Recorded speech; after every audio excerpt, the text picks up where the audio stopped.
Hey everyone, this is Marcia O'Connor, CEO and founder of the O'Connor Group. We are here about Top 3. Top 3 is, entrepreneurs share their secrets and their mistakes. And I think a lot of times there is a falsehood about entrepreneurship that it's easy and it's so much fun. It is fun, but I don't think it's easy. And you're going to hear experiences from a variety of individuals who are either just starting out in their careers or have been doing it for several years or have a solo entrepreneurship or have partners and have a big team. And I think you need to hear all those experiences to help you become a better entrepreneur as well. So sit back, enjoy, be careful if you're driving right now, and welcome to Top 3.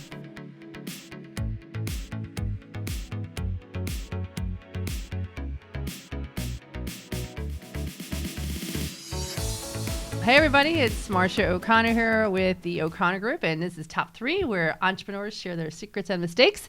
We have a wonderful guest today, Sean Ziegler, and he is here to basically talk about Upswing and what that means and how he got started. So Sean, welcome to the show.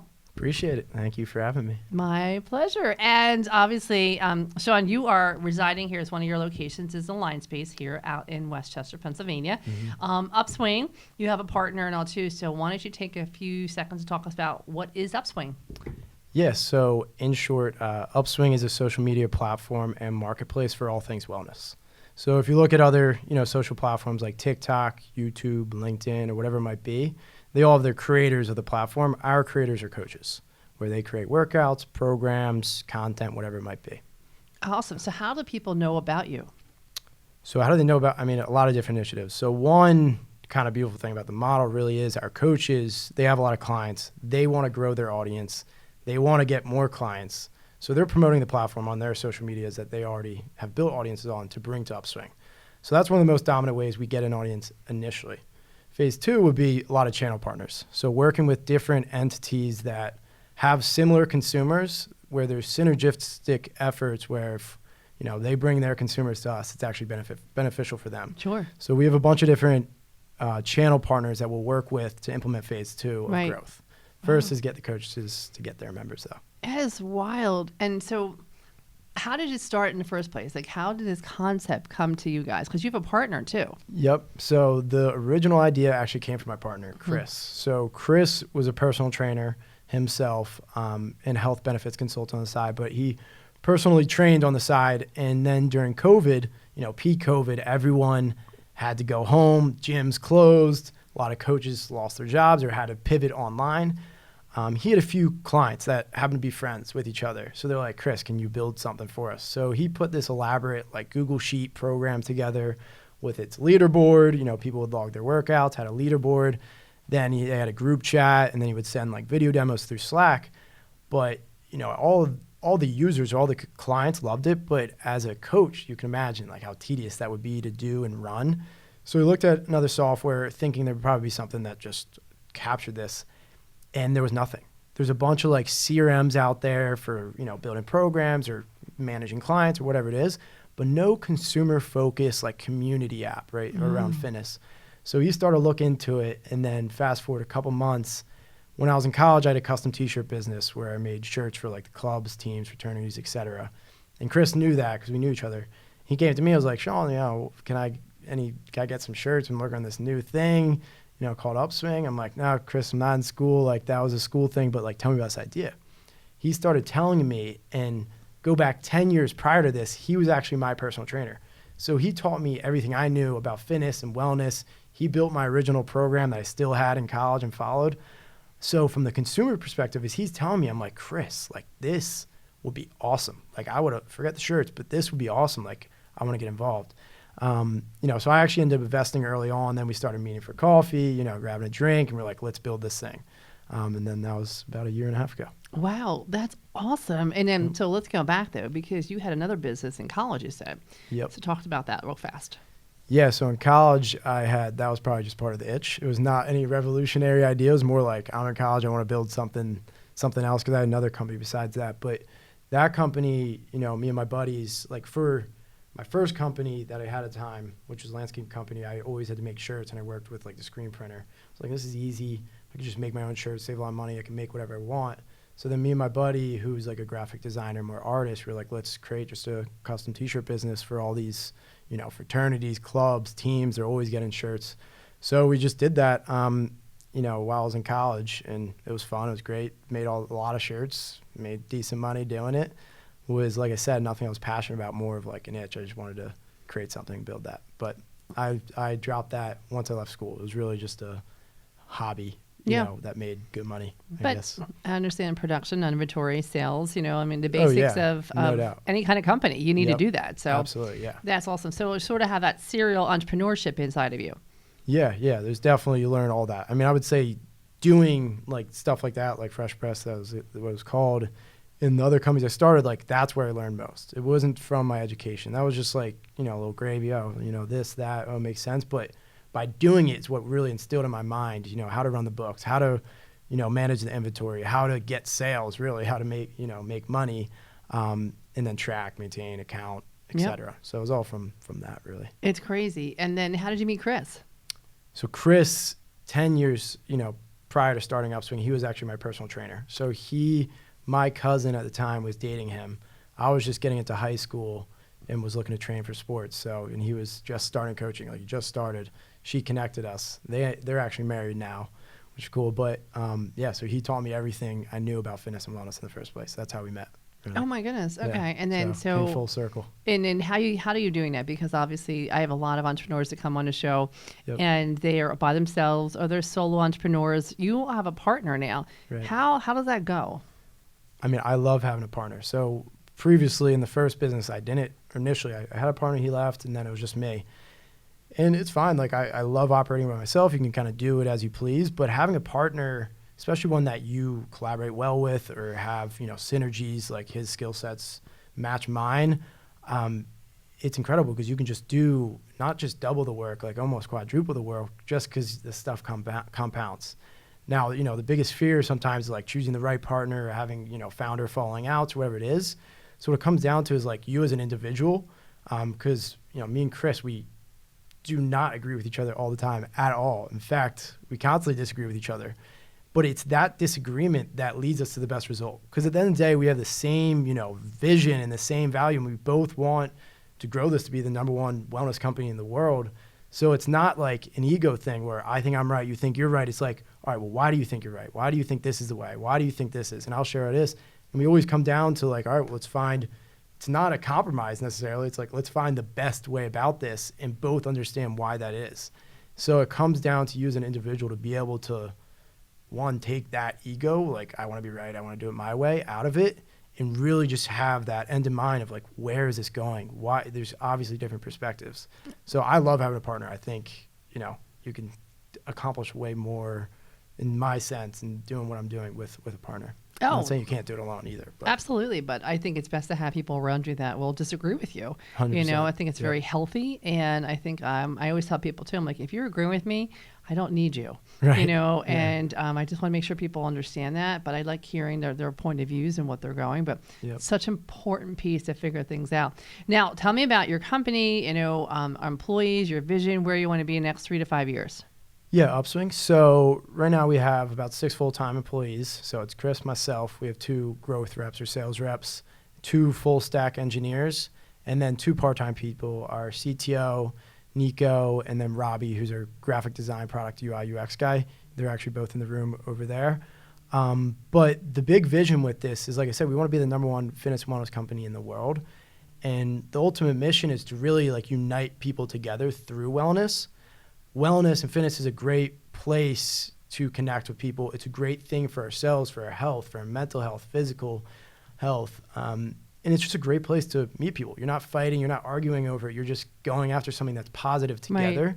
So our mission is really to unite people together through wellness to ultimately help people actually achieve their goals and connect with people while they're doing it. So that's really the big mission. And then is there people all here in person, or are they remote? Remote. So we have, it's like hybrid. So we'll come in, meet here, and then go at home a couple times a week. But we have 5 of us are here, and then one of our engineers is out in Pakistan. Oh, wow. Okay. Yeah. And he's awesome. We're trying to get him over here, but visas are tough right now. Yeah, really tough right now, Yep. unfortunately. Yeah, you so probably know that. I that world. know that very well. Yeah, it's pretty crazy. Yeah. And then regarding like your meetings now, do you have like a format and all? Do you work off like scaling up? Do you work off of EOS? I mean, how do you guys like run your meetings and all? Every company's different. That's all. Yeah. We don't necessarily have like a strict agenda to the meetings, especially being the nature of a startup. It's really kind of free flowing. Everyone contribute. And it works differently with the different teams. So product and tech, which which I run and kind of manage like the product vision and everything. We'll have a daily stand up where we'll just go over the board. There's tickets for every single thing that needs to be done because it's very detailed. And then we'll just review, okay, where you're at, what do you need help with? Are there any blockers that you need me to resolve, whether it's documentation, whether that's design, whatever it is. And then they'll just go over every single day where they're at, what they need help with, and then how we're doing it. Then actually sales and marketing, we've actually started to implement that same model for them in a way, but more in a creative sense. Yeah. Because it's such a productive model. Like when I was an engineer, I didn't come from software before. And Nika, our CTO, and our engineers kind of introduced this to me. I was like, this is incredible the way we work. Because we'll have a daily stand-up, it's 10 minutes, but it's super productive. We're not wasting their time. They get right back after it. And then it's all Slack, communicating back and forth or video feedback or whatever it might be. It's not like wasted meetings where half the people aren't listening and, I'm just babbling on and on and on and nobody really cares. It's very productive. So every time we talk, it's like, one, we look forward to it because we're chatting. We're not chatting every day. But two, it's like we get stuff done. So we started to implement that with the sales and marketing team too. Just have a daily huddle where 10, 15 minutes, however long it needs to be, no set time really, and just talk about, okay, where was it yesterday? Where am I today? Where am I heading? What do I need help with? What's an idea I can bring to the table? Something like that. That's awesome. Nothing sort of systemized yet. No, but it's actually more systemized than you think for a lot of startup companies. So to be honest with you, from what I'm hearing. I'm hearing Slack. They use the application Slack, and people are different. They use either, like we use Teams on ours, and it just works for us, But if we keep giving all these extra things out there, they're going to shoot me, right? And so we try to use Teams as much as possible for a lot of and Zooms. We do a lot of Zoom as well. Yep. And then what do you think, because this is a show all about success and failure, right? Yep. What was the biggest thing so far since, the time in 21 till now? Like, what is something that you're like, oh, crap, that happened. I learned from it. We moved on. With Upswing or just anything? Yeah, Upswing. Mm-hmm. I would say in the early days, one, kind of really trusting our gut, but two, we worked with a firm to build the initial MVP versus hiring engineers. And I probably would have went and just suck it up and bit the bullet and really spent a lot of time hiring the right engineers, where we spent a lot of time finding the right firm. But the thing is with the firm, they're not there forever. So they're not really part of the team. Two, you're paying them hourly. So they're only working the hours that they put in, and it's not as passionate. And they were great. The firm we had was actually incredible, but it's very expensive too. Yeah.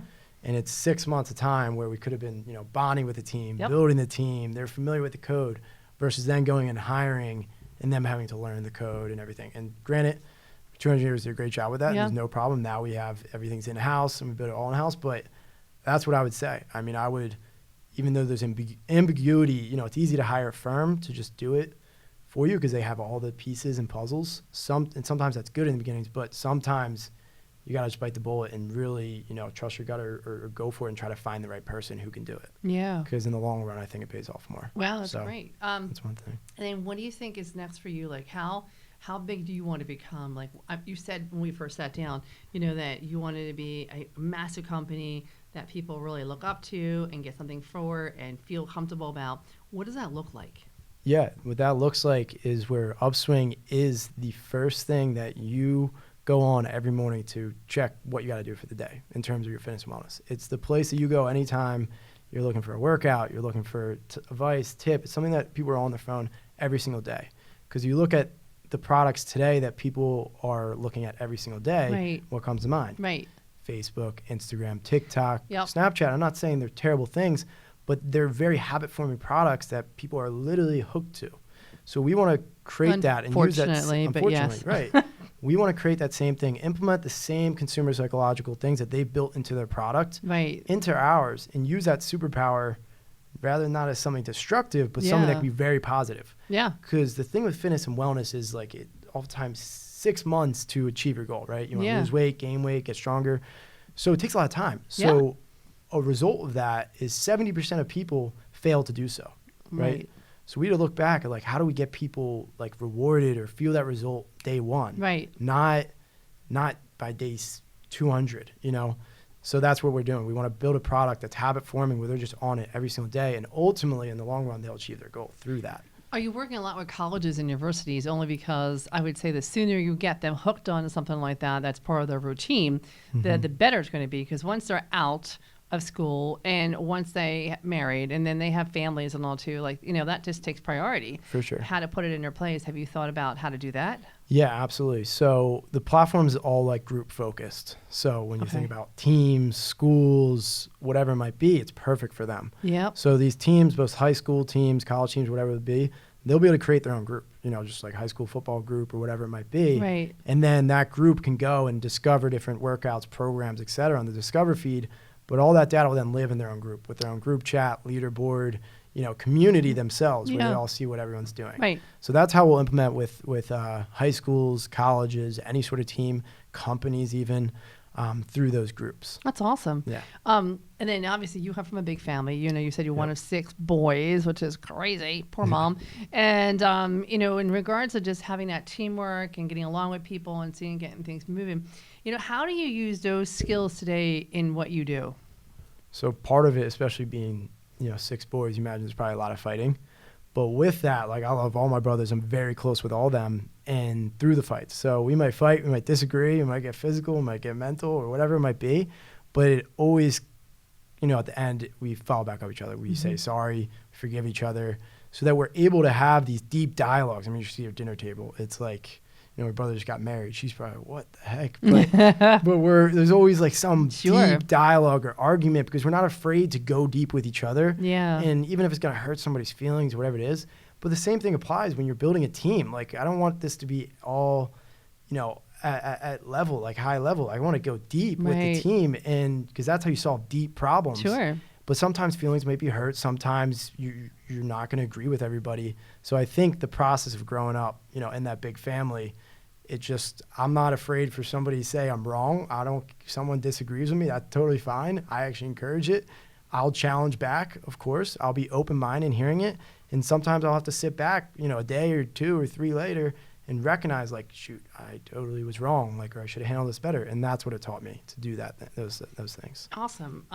Lifelong learning experiences for sure. Yeah. What about successes? We haven't talked about too much of that. You know, what has been a massive, like, eureka, this was a great idea, and we're doing this, and this is just blowing it off the hatches. Right. So we're still in the early days. I know. So the biggest thing I would say is, you know, to me, it's like when you think of a model and then it works, even at the small scale, like a marketing campaign or whatever it is, it's really cool to see. Right. So the product's early, but originally we were like, okay, how do we acquire new coaches? Right. And, you know, our thought was like we knew a bunch of coaches from talking to them. We're like, let's bring them into the team, like be full time. So we brought on initially one coach, Dom, who's also in another room. And from there, it was like, boom, he just started getting coaches signing up left and right. And that was one early sign of like, wow, like people really like this. They want this. It doesn't exist yet. So we're really solving this need. It was early feedback for that. Now there's a lot of challenges, road bumps, you know, that are coming. But that was one thing was really validating, like this is happening. Well, I think any business does really well when it does that, solving a need, right? And you don't always know when or where or how, but it's just that one thing, like the light goes on and you say, oh my gosh, we're onto something. This is something big and we got to keep on going, you know? But it's hard. How do you keep your team going? Because COVID, you know, sucked. But now we're getting through that and past all that, but the world's still a little bit shaky and everybody's really, we were just talking about this, you know, they're a little bit sensitive, irate, things are happening and all. Like, how are you keeping your people motivated? Yeah, that's a great question. And that's one of the biggest things and responsibilities being like the leader is keeping other people motivated. because I know I can be motivated. And really, it's not just about motivation. It's like discipline, showing up even if you're not motivated. So the way we do that, a lot of different ways, and there's definitely ways we could improve. I think it's something that, Chris and I have recently been thinking about a lot. But one is having a deep culture. So having a culture that people want to be around and be a part of, not just work. Like, it's really part of life because you spend most of your time working. So it shouldn't just be work life. It should be part of your life, something that you enjoy doing too, enjoy showing up. So hiring the right people for that culture from the start, from the get-go, is super important, right? Because then it's part of their life. And then two, constantly keeping the big picture in mind. Because in the day-to-day, we all get rejected constantly, whether it's sales, reaching out to people and saying, no, not interested, or just not responding at all. Or if it's the product and tech team, there's a bug, they got to fix it. There's constant failures in the day-to-day. But when you look at it in the 5-10 year plan and we're building for the next decade, then those little things don't matter. It's just part of the puzzle that we're just putting together and we're just going to get there. So keeping that in mind. And then last thing is, someone shared this video with me. I think it was like a coach of a university who had like, these are 5 questions that you should answer for your employees. And I may get them all, not all of them right, but this is something that we try to do once a month and answer these questions for our people. 1, why am I doing what I'm doing? Where is it going? How am I doing? What do I need to do next? And is there any way I can improve? Those 5 questions. Because then your teammates, they feel validated. Right. They feel understood. They get the big picture. They get the why of what they're doing, not just showing up and doing it. Right. And they see it, and then they have the opportunity to then challenge it or think for themselves and contribute to it.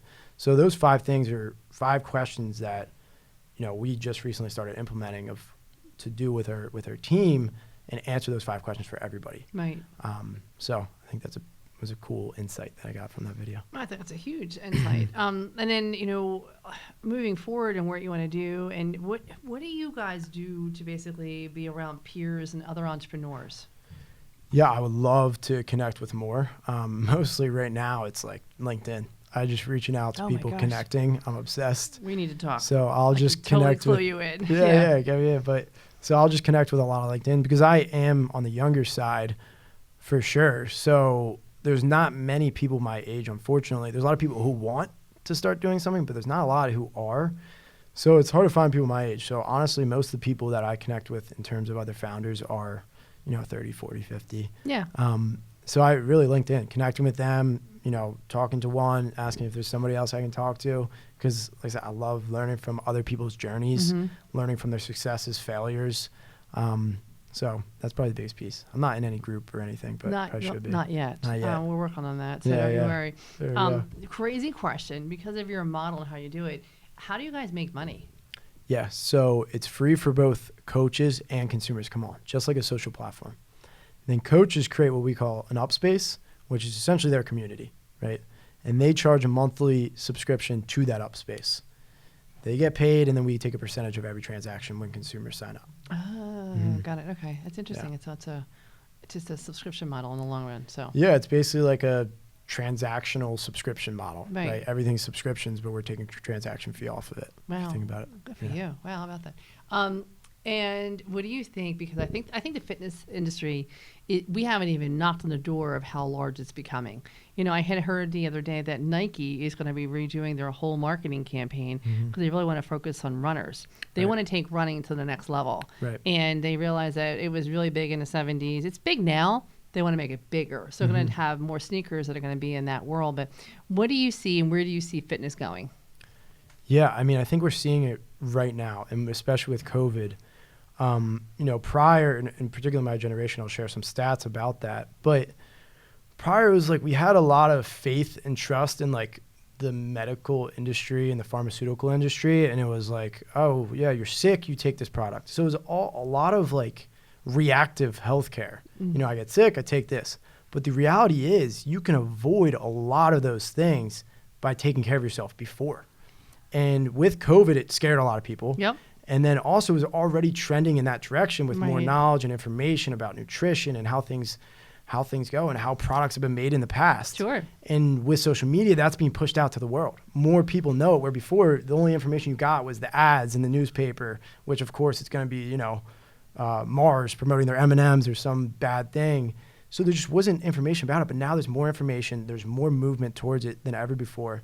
So I think fitness and wellness as a whole is going to be one of the number one priorities for everybody. Yes. Because they recognize that it could, one, add more years to life, and two, make the years that they have in this life way more appealing. Agreed. Because, we all have a bunch of wish and dreams, and there's so many different things we want. I want that, I want this, I want this. But somebody who's sick, they want one thing, right. and that's to be healthy again.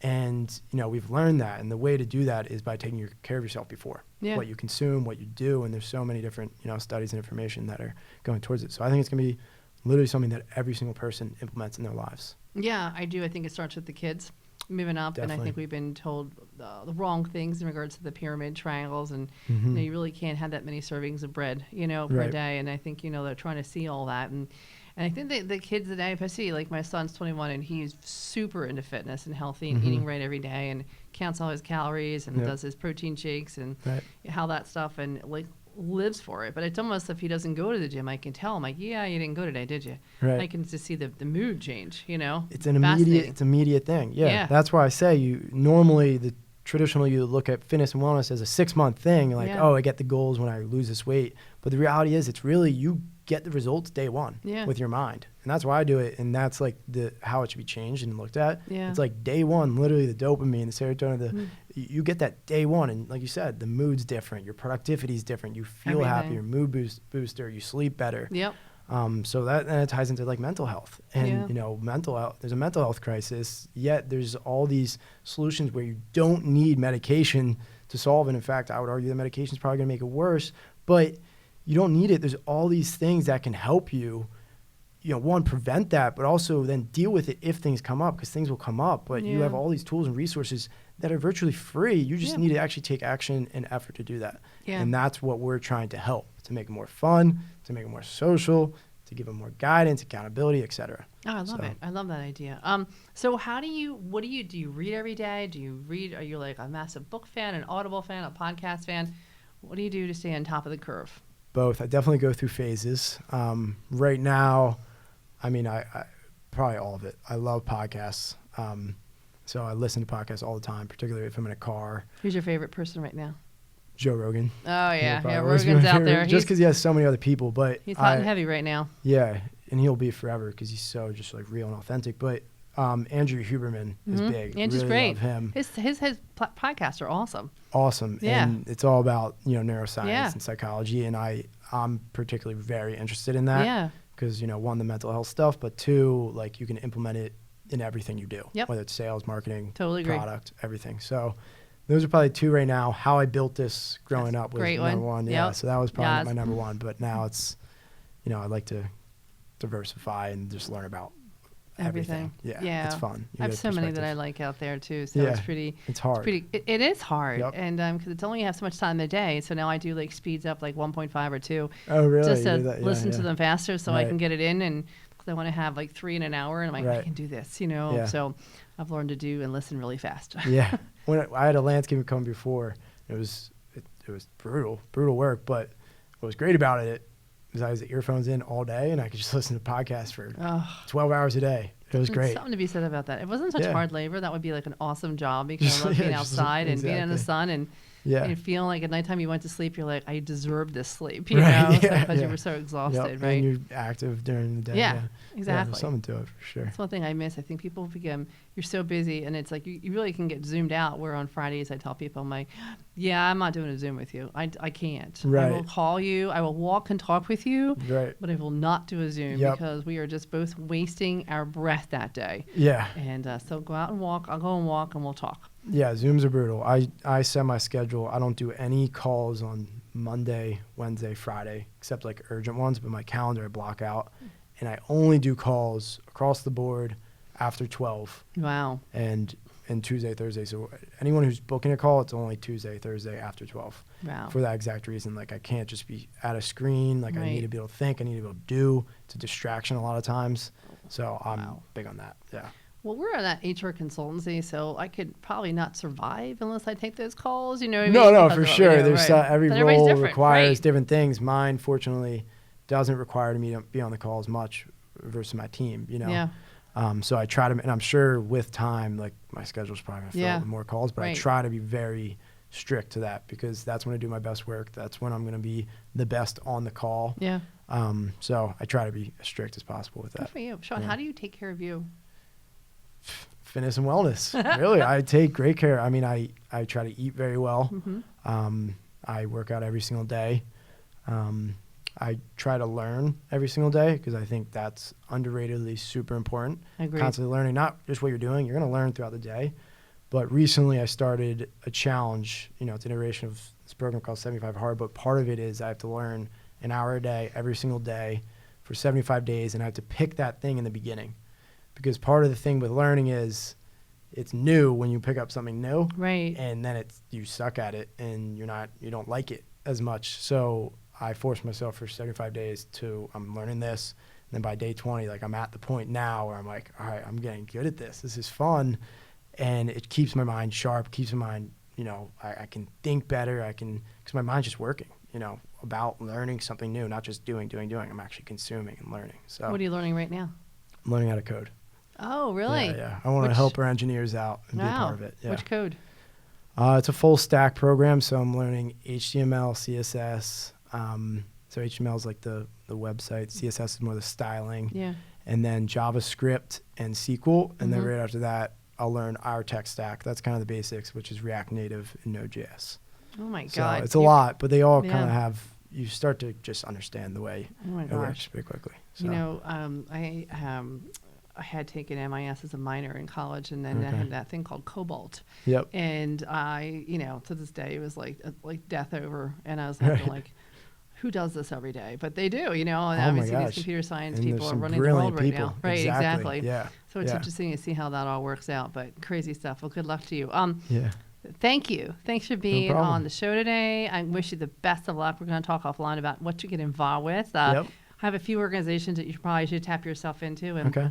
have youngsters, but take advantage of it while you can. Yeah. Because, one of the things people ask me, what's your biggest regret? I said, I don't have a regret, but I probably would have started sooner. I started when I was Right. 39. Mhm. And I tell people, if you could start in your 20s, do it. Yep. Because you can still get up and get down. And I say, but you can make mistakes a little bit easier than you do at 39 because you have a house Right. and things like that. Okay. So, Yeah. so Mhm. enjoy it and have fun and just go. Thank you. Go Yeah. force Absolutely. ahead and just have fun doing it too. Don't forget yeah. to have joy. So, Oh yeah. okay. That's why we do it. Sounds good. Well, Yeah. thanks so much today, and I'll be sure I'm seeing you. And take care. Appreciate it. You're Thank you welcome. for having me. No problem. Yeah.